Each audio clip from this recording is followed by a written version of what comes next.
Olá, pessoal. Meu nome é Ângela. Estou cursando Pedagogia na Faculdade Uninter, no Polo de São Bento do Sul. Nós estamos dando continuidade aqui sobre o universo lúdico, né? Nós estamos aqui no Pedagogia do Movimento, estamos aprendendo um pouquinho mais. Então, nós estamos vendo sobre a parte lúdica, né? Na parte da educação, atividades. Então, hoje nós vamos estar vendo atividades esportivas, né? Os alunos da escola A adoravam as aulas de educação física e tinham paixão por esportes, principalmente na modalidade coletiva, como basquete, futebol e vôlei. A professora Bianca, na educação física, tinha grande possibilidade e grande referência esportiva das crianças, pois também era uma apaixonada pelo esporte e transmitia isso para seus alunos. A sua preocupação maior era que todos participassem, que gostassem das atividades propostas. Nas aulas que ela aprendia sobre aspectos históricos de cada modalidade esportiva, bem como tinha a oportunidade de discutir sobre esportes nos dias atuais e nos campeonatos, falar sobre os ídolos, assistir vídeos, claro, principalmente praticar, vivenciar e divertir-se. A professora ensinava desde os fundamentos básicos até os jogos propriamente ditos. Às vezes atuava por árbitro, apitando as partidas para que os alunos gostavam bastante, pois parecia realmente um campeonato, que a diferença de que todas as equipes jogavam ao mesmo número de vezes, independente do resultado. A professora fazia revezamento dos times e marcava tempo para que nenhuma equipe jogasse mais do que a outra. Embora fossem os jogos para valer, as regras eram selecionadas e combinadas entre todos antes do início das partidas. Algumas regras eram iniciais e oficiais, outras eram adaptadas para assim os jogos fossem mais equilibrados e tivessem mais emoção, pois todos podiam jogar e participar com entusiasmo. Podemos olhar o jogo e a vida como um campo de exercícios das potencialidades humanas, pessoais e coletivas, na perspectiva de solucionar problemas, harmonizar conflitos, superar crises e alcançar objetivos. Vamos ver aqui sobre jogos cooperativos, valores humanos, relações interpessoais qualitativas, educação para paz, jogos e cooperativos, entre outros, são temas cada dia mais presentes no debates do torno da educação. Por isso é fundamental discutir e buscar suas bases teóricas, para não correr o risco de produzir as mesmas ações apenas com nomes diferentes. Nesse tópico, vamos refletir sobre a questão relativas do lúdico, presentes em ações com caráter cooperativo e solidário, aspectos fundamentais do século XXI, bem como sobre a importância de analisar o planejamento das ações estruturadas, visando estabelecer uma pedagogia das relações humanas para a vida pessoal, educacional e do trabalho, através da ludicidade para a vida pessoal, educacional e do trabalho, através da ludicidade dos jogos cooperativos. Tais ações fazem interface com as dimensões relacionadas ao lazer, enquanto a ludicidade é a saúde, enquanto busca o equilíbrio. No Brasil, os jogos cooperativos estão cada vez mais conhecidos, tanto na teoria como na vasta produção de academias, livros, artigos, cursos e especificações. A realização de inúmeros congressos quanto à prática do cotidiano e com os jogos cooperativos são utilizados com grupos diferenciados, terceira idade, empresas e escolas, como forma de contribuir para a melhoria da relação humana da criança, adulto e idoso. Muito tem sido discutido sobre a importância do lúdico no desenvolvimento do ser humano. Basicamente, argumenta-se que o lúdico auxilia no desenvolvimento, porque provoca mudanças substanciais com relação interpessoais, que por sua vez podem mudar relações intrapessoais. Conforme Negrini, o comportamento lúdico não é herdado, e sim adquirido por meio da aprendizagem, na qual não acontece só na escola, mas em todos os ambientes que pode gerar mediações pedagógicas.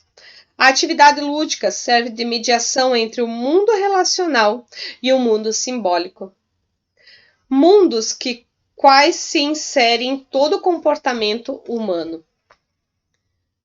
Na sociedade atual, Carvalho afirma a necessidade de reencontrar o lúdico, entender seu valor revolucionário e tornar-se imperativo se deseja reservar os valores humanos do homem.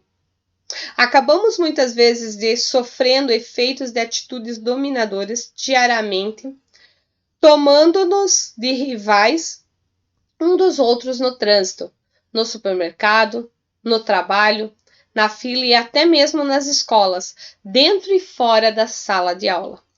Ou pior, dentro de nossas casas, onde a harmonia deveria prevalecer. Não podemos deixar de lado a ciência da competição existente. Até precisamos dela, mas não como estamos usando. Onde deveríamos participar ou compartilhar esta presente rivalidade em tudo em nossa volta acaba pautando-se na lei do mais forte. E no que vença o melhor. Como se o caminho, estamos criando uma sociedade dividida entre perdedores e ganhadores. Em que vencedores tudo está ótimo, somos melhores que os outros, mas os perdedores somos excluídos. Não fazemos parte da elite e assim determinada por deixados da margem do espaço onde construímos nossa vida, família, educação e trabalho. Nessa lógica, podemos argumentar que valorizando a competição é de vencer qualquer custo. Estamos criando adversários e isso acaba sendo produzido continuamente na sociedade, nas pequenas atitudes cotidianas. O discurso do ser humano integral, livre, solidário, corresponsável e cooperativo continua ainda muito distante das ações do mundo real. Segundo Soller, podemos supor que a vitória não depende da derrota dos outros, que temos condições de ser competentes, sem destruir o outro, aprender a compartilhar nossas habilidades e notando que todas são importantes dentro do jogo da vida. Assim, o jogo cooperativo tem o poder de transformar e contribuir uma mudança cultural. Os jogos cooperativos têm como característica integrar todos, de modo que ninguém se sentir discriminado. Colocar a comparação em primeiro lugar não é o desejo de vencer.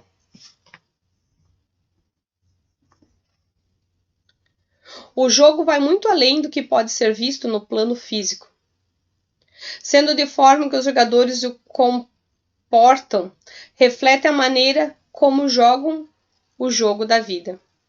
De acordo a Falcão, o ser humano organiza suas ações em 4 planos: plano físico, no qual acontece tudo o que se refere ao nosso corpo, nossa energia vital, nosso plano emocional, no qual acontecem sentimentos, emoções e relacionamentos da vida social e afetiva, no plano mental, no qual temos ideias, pensamentos e fazemos planos para o futuro e tentamos encontrar soluções para nossos problemas, o plano espiritual. A nossa conexão com o universo, cada pessoa tem um desses planos mais desenvolvidos, que joga o jogo cooperativo, competitivo, o jogo da vida. Um ou outro desses aspectos destaca. As características práticas dos jogos cooperativos podem aguçar sensibilidades competências, como pensar, criar, tocar, ver, mover-se, entre outras. São versáteis, são regras flexíveis, por isso adaptam a todo mundo. Tipo de pessoas, grupos, espaços e contemporâneas. Nos jogos cooperativos, a aprendizagem pode ocorrer de duas maneiras. A aprendizagem indutiva, na qual o professor passa conhecimento demonstrar com a prática. A aprendizagem dedutiva, na qual o professor pratica um jogo cooperativo e faz os demais deduzirem o conceito através do jogo. Conforme Orlick, 1989, podemos aproveitar um jogo cooperativo e torná-lo cooperativo por meio da demonstração de conceitos presentes no jogo, como derrota, sucesso, ansiedade, amizade e aceitação, companheirismo e respeito, entre outros. Mas isso tudo depende do modo como apresentamos o jogo e a didática de quem aplica, o professor. Atividades físicas cooperativas definem como atividades coletivas nas quais os objetivos são compartilhados, para que busque um resultado, podendo ser objetivos qualitativos. Todos ganham e todos perdem em função do grupo alcançar ou não um objetivo proposto. E objetivos não quantitativos, não há ganhadores nem perdedores, pois todos colaboram entre si. Portanto, a valorização e a introdução dessas ações cooperativas no programa educativos desenvolve nos educandos condutas de cooperação, solidariedade, aceitação, resolução pacífica de conflitos. Como síntese do nosso pensamento, valemo-nos, Ornick, citado por Broto, dar uma contribuição ou fazer uma coisa bem simples não exige da derrota ou da depreciação de outra pessoa. Pode ser extremamente competente, tanto física como psicologicamente, sem jamais prejudicar o outro. Muitas pessoas ainda acreditam que para vencer ou ter sucesso é preciso ser feroz competidor e quebrar as regras. Muitas pessoas parecem achar até para ensinar as crianças a viver e prosperar na sociedade é necessário preparar-las para serem competitivas e tirar vantagem dos outros, antes que os outros o façam. Considerando as questões levantadas, podemos definir algumas possibilidades diferentes que os jogos cooperativos podem apontam. Metodologias interessantes e adequadas para o ensino e ações mais solidárias, cooperativas e autônomas. Interfaces positivas como propostas ligadas a valores humanos e a educação para a paz. Foco muito forte ligado à educação física, aos esportes, educação escolar. Contribuição para repensar práticas pedagógicas tradicionais. Além dessas possibilidades, encontramos também alguns limites. Teoria ainda difusa, portanto, são necessários mais estudos de caráter pedagógico. Falta de critério para diferenciar jogos cooperativos e jogos recreativos tradicionais. Instrumentação dos jogos que se transformam em brincadeiras no universo das empresas e nos grupos de terceira idade, entre outros. Como vimos, ainda existem muitos pontos para alcançar para melhorar a percepção da utilização dos jogos cooperativos de maneira positiva e na educação. Vamos ver aqui as características e possibilidades dos jogos cooperativos. O jogo é reconhecido como uma atividade educativa que oferece possibilidades para o desenvolvimento humano. Nesse sentido, jogar é uma oportunidade aberta não determinada para aprender relativo. Tem uma intencionalidade subjacente. Uma configuração está relacionada a valores, princípios, crenças e estruturas. Acreditamos que o jogo é um meio de apropriar o desenvolvimento integral do ser humano e aprimoramento da sua qualidade de vida. Nesse sentido, os jogos cooperativos oferecem aos educadores inúmeras possibilidades educativas e enriquecedoras, não se tratando apenas de mais um outro tipo de jogo, mas de uma concepção diferenciada em relação à aplicabilidade de vivência, encaminhamento metodológico. Concordamos com Diakov, citado por Broto, quando menciona que os jogos cooperativos são jogos de uma estrutura alternativa, que os participantes jogam um com os outros, ao invés de um contra o outro. Os jogos cooperativos possibilitam principalmente o exercício de convivência e de cooperação, bem como o aperfeiçoamento das habilidades do relacionamento. É importante conhecermos algumas características dos jogos cooperativos destacados por Broto. Joga-se para superar desafios e não para derrotar os outros. Joga-se para gostar do jogo, pelo prazer de jogar. O esforço do cooperativo é necessário para atingir um objetivo comum e não para fins mutuamente exclusivos. O outro é considerado um parceiro, um solidário e não um adversário. O interessante são os mútuos, a integridade de todos é priorizada. O jogo é um processo, aprende-se a reconhecer a própria autenticidade expressa de uma forma espontânea e criativa. Quando falamos de jogos, seja ela for, não podemos deixar de considerar a prática de permear as situações cooperativas, competitivas e cooperativas, inclusive nos jogos cooperativos. A diferença nesses é a cooperação, e sempre mais evidenciada a competição do que a competição. Destacamos a seguir algumas principais características que estão presentes quando as situações permeiam o jogo. Situações predominantes e da cooperativa. É o que? Atingir objetivos, está relacionado à ação dos outros. Os participantes são sensíveis à solicitação dos outros, ajudando-se mutuamente. A maioria de contribuição dos participantes, a produção qualitativa é maior. Na situação, vamos ver agora aqui, situação predominante é a competitiva. Atingir objetivos incompatíveis com a obtenção de objetivos dos outros. Os participantes são menos sensíveis às solicitações dos outros, ajudam-se poucas contribuições dos participantes, a produção de qualidade é menor. Portanto, podemos dizer que uma situação na qual a cooperação é predominante, os objetivos são comuns, as ações compartilhadas e os benefícios são todos. Por outro lado, na competição, se prevalece os objetivos são exclusivos, portanto, as ações da individualidades dos benefícios apenas para alguns.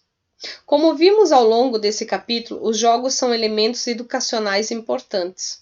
O caso de seguir mostra uma proposta de desenvolver um trabalho com jogos cooperativos, uma metodologia que tem buscado nos diferentes jogos seu caráter de colaboração, de construção e relação positivas e não rivalização, entre outras características fundamentais previstas para a educação atual. Então aí a gente viu sobre os jogos esportivos, atividades esportivas, né? Então a cooperação, né? Cooperação e a competitiva, né? Cooperativa. A gente viu a grande diferença, né? Competitiva, ela é por si própria, né? Então nós temos que trabalhar com as crianças com jogos cooperativa, que um coopera com o outro, um ajuda o outro, um faz a diferença no outro. Não pensando simplesmente só em ganhar, mas em ver o outro também se realizando naquele jogo, ter prazer com aquele jogo, ser um jogo gostoso, algo gostoso de se ficar brincando e participando e realizando, né? Então essa é a grande diferença, né? Então nós vimos aqui sobre as atividades esportivas, né? É a sua importância. Nos vemos novamente. Eu estarei trazendo no próximo vídeo sobre a cooperação através do movimento, né? Nós vamos ver mais um pouquinho. Tomara que vocês gostem. Um grande abraço e até logo!